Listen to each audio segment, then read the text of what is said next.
American Top 40. AT40 originates in Hollywood.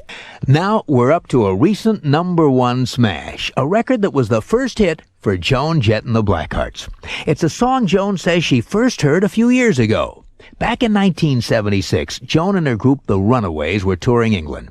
And one day in her hotel room, Joan was watching an English TV show for kids that also featured pop music.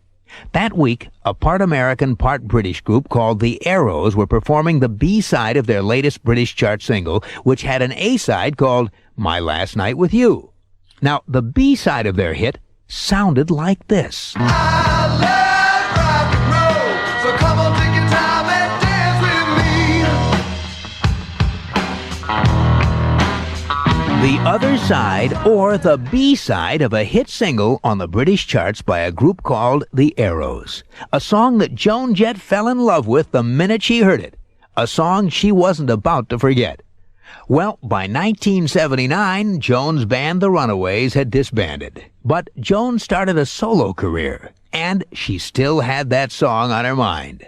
This year, she finally cut and released her version of the song, and it rocketed to #1.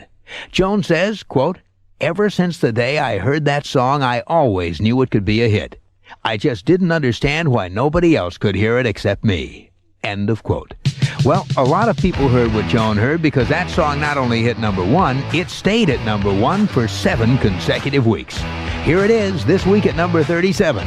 I Love Rock and Roll by Joan Jett and the Blackhearts.